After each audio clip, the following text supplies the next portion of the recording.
Well, here we are again, the Honda Rebel 1100. They also do a 500 version of it. The bottom line is this engine is basically an Africa Twin engine, and the CMX1100 Rebel is the CB500F engine.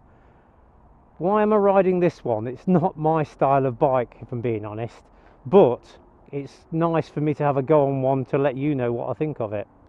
Single disc on the front. I don't know anything about the powers and stuff. Again, we've just brought a bike in to have its first service. This one is the extras one with the fairing and the panniers on it. It's got 4 riding modes on it. It's got your sport mode, it's got your standard, it's got your rain, and it's got a user mode. The guy at Vertu Honda Nottingham has recommended I keep it in the user mode because he's set up the engine braking and everything just right for me. Apparently in sport mode the engine braking is quite aggressive. Let's crack her up and have a listen. So that's on, neutral. Right, it's got that usual smooth Honda engine.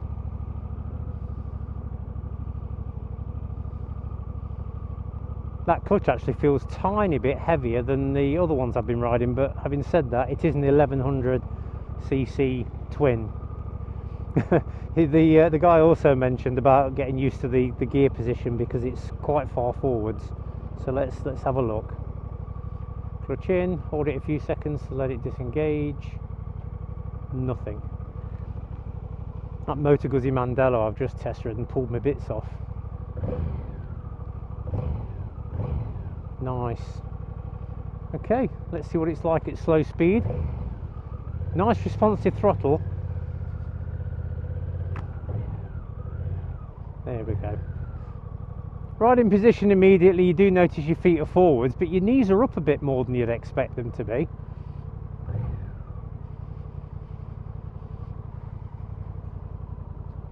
You get a lot of feel from the clutch, which is nice. The cruise control, it's got cruise, yay, is switched on and ready to be set. Thank you very much. And we'll go the usual route. It's actually really comfortable. You're sitting flat on your bum and not too far back. Right then, bring it up a little bit. Yeah, we're good to go. And again, yeah, you do have to get used to where this gear lever is, but once you get used to it, it's lovely. So I'm doing the 50. Now you've got to set cruise with my thumb. Ugh. I'm used to this on my 0 actually. There we go, cruise is set. Just overtaken the lorry at half a mile an hour more than he's doing.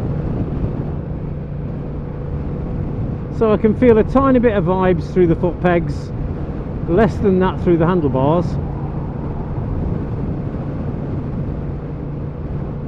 But it's what you'd expect from an 1100cc parallel twin.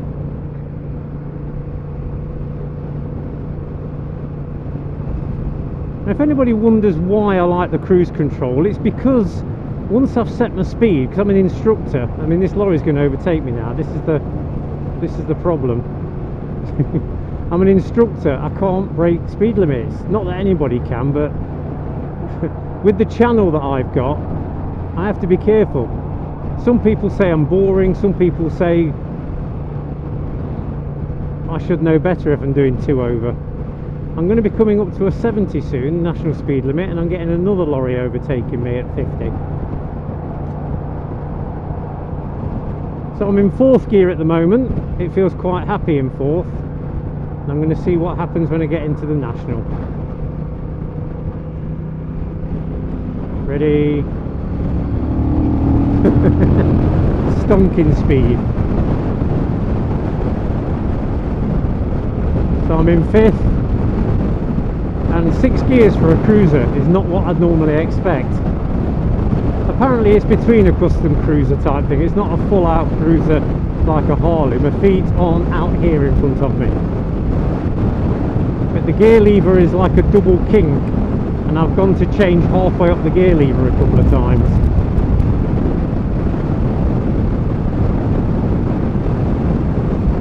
So the ways you can turn these cruisers off is by closing the throttle and pushing it away a little bit, or putting either of your brakes on, or put your clutch in, or turn off your cruise. or jump off the bike. Roadcraft recommends you don't jump off your bike. So 6 gear, brakes, 5, 4. Feels quite twitchy on the front a little bit. Got the gears wrong there, Russ. Oh, 3rd gear, holding it steady. Indicate off, blind spot. And this is a 60, remember, so let's have a... Yeah, it's got bags of power. Just feels a little twitchy on the front end, and I think it might be because the angle of the forks. Normally forks are a lot more vertical than this, and I think because these are further out, it amplifies any movements on your steering. So 56, that'll do me. Hit cruise. Yeah, I like that. Very easy to operate, and you've got your plus and minus increments there as well. Close the throttle off to cancel. 40 miles an hour, no one behind me, and the single disc does its job beautifully. Oh, Russ is doing 45. You speed freak. See, this is another thing as well. It just makes it so much easier not to have to keep looking at your speedo in case there are speed traps everywhere. You can set your speed and then focus on what's happening in front of you or behind you. So we'll turn left at the lights onto floor 5th lane. Throttle closed. 5th, 4th, 3rd, 2nd, 1st, back brake only, feather. Yeah, the brakes are really nice, you get a lot of feel from them. Just have to get used to this twitchy steering. You can tell it's probably one of the first customs or cruisers that I've ridden. So the next thing will be some country roads and bends. And then we can have a look and see what the fuel injection's like in town, as usual. So 30 in 3rd. That's holding really nicely.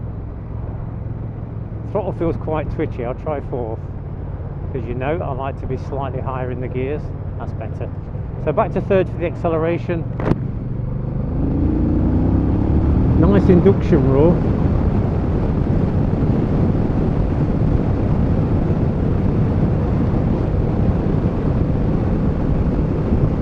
Takes the bumps well.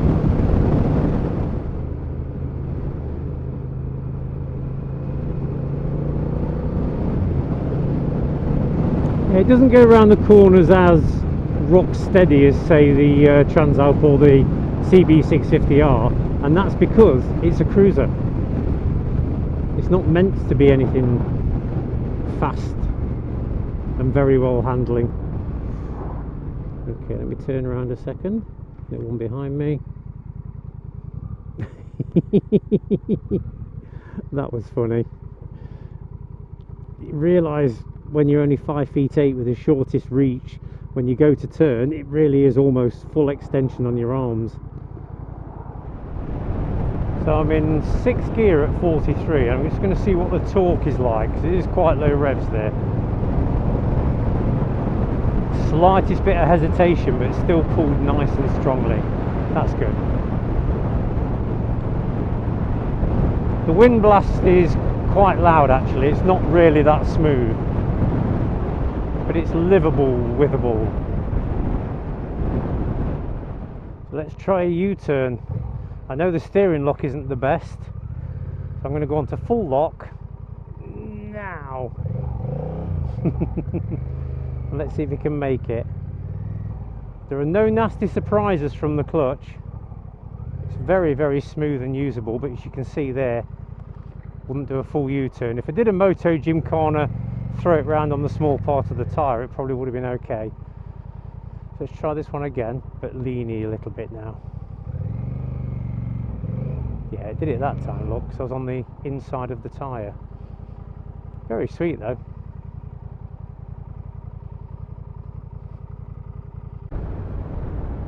So holding 30 miles an hour now in 4th gear, and the mapping's nice. That's more than acceptable, that is. The gearbox as you'd expect from a Honda. It is spot on. It's really nice. No nasty surprises there.